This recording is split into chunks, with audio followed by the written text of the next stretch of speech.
All right, class, let's get started. All right, everyone. Today we're diving into something that's, well, it's absolutely crucial for you guys as you get ready to start your careers. We're talking about taxable benefits and allowances. And I really want you to lean in on this one because this isn't just textbook theory. No, this is the real-world stuff that's going to hit your paycheck, your taxes, and hey, even how you look at a job offer. So let's just jump right in with the million-dollar question, right?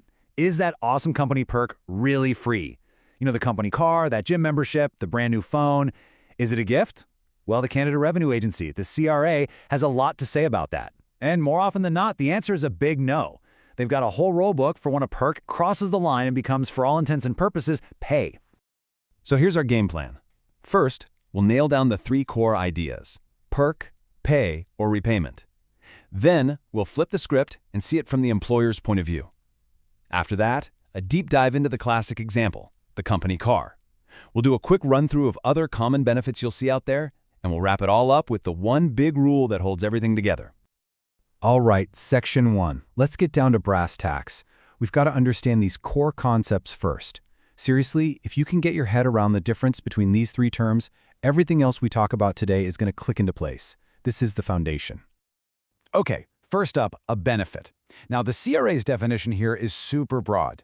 You can think of it as, well, pretty much any good or service your employer gives you that's personal. And I mean personal in nature. It could even be something they give to your spouse or another family member. It's any value you get that isn't just cold, hard cash in your salary. You know, things like front row tickets to a concert, or maybe getting to use the company cottage for a weekend. That's a benefit. Then we have an allowance. An allowance is a set amount of cash an employer gives you for a specific reason. For example, maybe you get a $500 a month car allowance or a $50 a day meal allowance when you travel. But here's the key, and this is a big one. It's just an estimate. They're giving you money for costs they think you'll have. And here's the kicker. You usually don't have to hand over any receipts to prove what you actually spent. And that brings us to a reimbursement. This is totally different. A reimbursement is a straight-up repayment. You go out, you spend your own money on something for work. Let's say you buy a plane ticket for a business trip. You give your boss the receipt, and they pay you back for that exact amount. The whole point is just to make you whole again. It's paying you back for money you fronted on the company's behalf. So you can see this side by side here really drives it home. The big, glaring difference between an allowance and a reimbursement? It all boils down to one word: receipts. An allowance is an estimate, a guess, no proof needed. A reimbursement? That's paying you back for an actual documented cost. If there's one thing you take away from this section, it's this: reasonable reimbursements for business expenses, generally not taxable. Allowances? Oh yeah, they very often are. Okay, so we've got the lingo down. Now let's put ourselves in the employer's shoes for a minute. How do they handle all this? Well, the good news for them is that the CRA doesn't make them fly blind. There's a really clear four-step process they have to follow for any potential benefit they give you. And I mean every single time. They can't skip this. Step 1, they have to figure out if the benefit is even taxable in the first place. Step 2, if it is taxable, they've got to calculate its value. How much is it worth? We're going to get into that, don't worry. Step 3, they have to calculate all the payroll deductions, CPP, EI, income tax, just as if it were a regular salary. And finally, Step 4, it all gets reported on your T4 slip. And boom, that's how a free perk magically appears as income when you go to file your taxes. Okay, now for the main event, the company car. This is like the classic textbook example of a taxable benefit. It's the perfect case study because it has a few moving parts and it really shows you how these rules work in the wild. I'm telling you, if you can wrap your head around the company car calculation, you can figure out almost any benefit. So, the formula isn't just one number. It's made of two key pieces. The first piece is called the standby charge. The best way to think of this is as a fee for having the car available to you. It doesn't matter if you drive it or if it just sits in your driveway all weekend. The fact that you could use it for personal reasons means there's a benefit. The second piece is the operating expense benefit. This one's a little more straightforward. It's for all the running costs your employer covers, like gas, insurance, repairs, all for your personal driving. So let's walk through a quick example of that standby charge. For a car the company owns, the basic formula is 2% of what the car originally cost, and that includes all the taxes, times the number of months it's available to you. So let's say it's a $40,000 car, and you have it for the whole year. That's 40 grand times 2% times 12 months. Do the math, and you get $9,600. And just like that, you've got almost 10 grand of taxable income added to your T4. And get this, that's before you've even put a single personal kilometer on the odometer. Wild, right? Okay, so that was the standby charge. Now what about the operating costs? Well, for 2024, the CRA sets a prescribed rate. If your employer is footing the bill for gas and everything else, the benefit is calculated at 33 cents for every single personal kilometer you drive. Every single one. Okay, let's put all the pieces together. Let's say you drove 10,000 personal kilometers this year. At 33 cents a pop, that's an operating benefit of $3,300, right? Now you take that and you add it to our standby charge, which was $9,600. Suddenly, your total taxable benefit is $12,900. That's a huge number to have added to your income. But there's a way to bring it down. The CRA lets you reduce the benefit by any amount you pay back to your employer.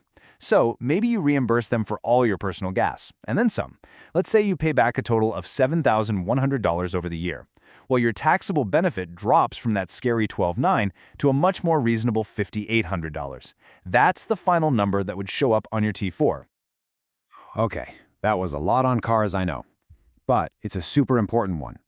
Now, let's switch gears. We're going to do a quick fire round, a tour of some other common benefits you're definitely going to run into out there. Think things like cell phones, or maybe even tuition help. You'll see how the same ideas keep popping up. Let's talk about gifts and awards. The CRA has a special policy for this, and you need to know the highlights. So, number 1, you can get up to $500 a year in non-cash gifts and awards, totally tax-free. Keyword there is non-cash. Number 2, and this is a biggie, if an award is tied to your performance, like you're the salesperson of the month, it's always taxable. Doesn't matter if it's cash or a toaster, it's taxable. And finally, there's a little bonus, a separate $500 tax-free allowance for a non-cash long service award, for hitting 5 or 10 years with the company. But you can only get that one once every 5 years. But I have to warn you, be super careful with that non-cash rule. It's a bit of a trap. The CRA has this concept of near-cash items. And a near-cash item is basically anything that functions just like cash. And what's the number one example? A gift card. So that $50 Visa gift card your boss gives you for the holidays? Sorry to break it to you, but that is taxable income. All right, what about a low-interest loan from your employer? This is an interesting one. The CRA says the benefit here isn't the loan itself, it's the interest you didn't have to pay. It's the savings. So what they do is they look at their official prescribed interest rate, figure out what you should have paid in interest, and then they subtract what you actually paid. That gap, that difference, that's your taxable benefit. Simple as that. So, okay, we've covered specific rules for cars and gifts and loans. But what about everything else, right? What about that gym membership or the concert tickets? Well, this brings us to our final section, and honestly, it's the golden thread that ties this entire topic together. This is the big one. And that rule is called fair market value, or FMV. It's a beautifully simple concept. It basically says, when there isn't a specific, detailed rule for something, the value of the benefit is whatever it would cost on the open market. It's the price anyone would have to pay for it. So if your company gives you a free gym membership that normally costs $100 a month, your taxable benefit is $100 a month. It's the CRA's ultimate fallback. If all else fails, what's the fair market value? That's your answer. And that, everyone, brings us to the end. But I want to leave you with a question to think about. All these rules we've talked about, the standby charge, the gift policy, FMV, they were designed for a pretty traditional 9-to-5 in-the-office world. But what about now? What about the world you're all about to enter? Think about it. We have home office stipends, companies paying for your internet, wellness allowances. The line between home and office is getting blurrier by the day. So the real question is, how are these old rules going to apply to these brand new perks? How is the CRA going to figure out the personal benefit versus the business use of these things? That's not just a hypothetical question. That's the stuff you all are going to be dealing with and helping to define in your careers. Something to think about.